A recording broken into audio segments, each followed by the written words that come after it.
Inspired by the clarion call of Swami Vivekananda to serve the nation, Swami Prabhanandaji, popularly known as Ketki Maharaj, started his pioneering philanthropic activities in 1924 among the Khasi tribal people of Shelapunji, 47 kilometers from Cherrapunji. He materialized Swamiji's vision of "Let New India Arise" from groves and forests, hills and mountains by starting basic educational services among the underprivileged, uneducated tribal and poor people of that locality, upholding the greatness of their own culture, customs, ways of life and language. This pioneering venture had far-reaching effects for the whole of Northeast, as it initiated the involvement of the mission in the area.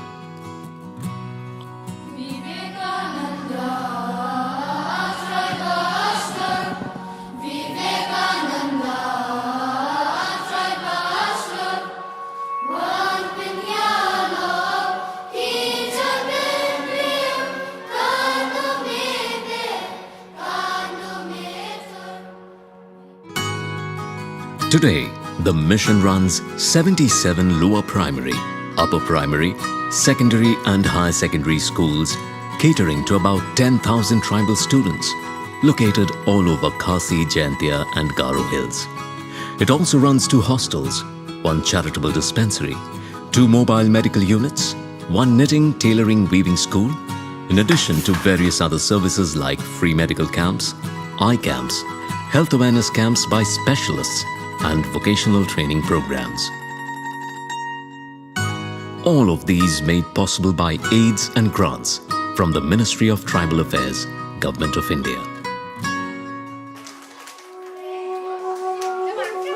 Among all this brightness, one day, a dark cloud loomed large and posed to put a spanner in the works and the future of these bright young children of the region and their right to education and life. 2 years back, we received a kind of a bombshell from the Ministry of Tribal Affairs that they are not going to fund the educational services which the Ramakrishna Mission Cherrapunji is doing even before independence. The reason they said is that we can't fund the lower primary school or upper primary schools. We'll fund only if the schools are able to cater education up to secondary or higher secondary level.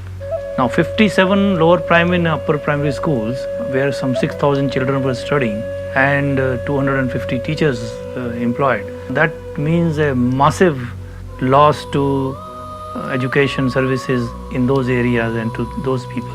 So we sat with the ministry and then we worked out a plan that we can start upgrading all our lower primary slowly each year, add 1 by 1 classes, and within 5 to 7 years all these schools have to be upgraded to secondary and higher secondary level.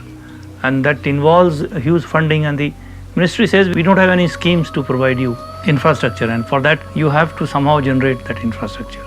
So we have worked with the darbars, and now we have acquired land in all those places. Darbars were very cooperative, state government was very cooperative, but now we are looking for funds. So within this short span of 5 to 7 years, we have to raise a huge quantum of around 50 to 60 crore rupees. So that is 57 locations are either integrated or upgraded into secondary and higher secondary schools.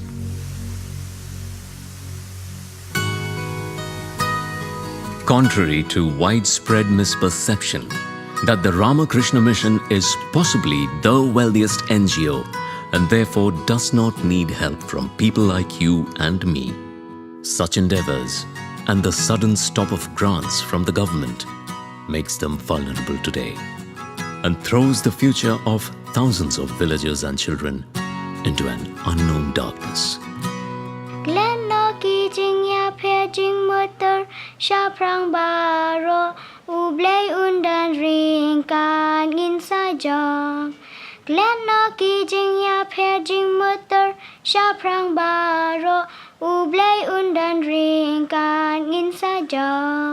Lang ubril ubahang, lang ubashlur hakakam, ya leban poy shaka buram wat shepti.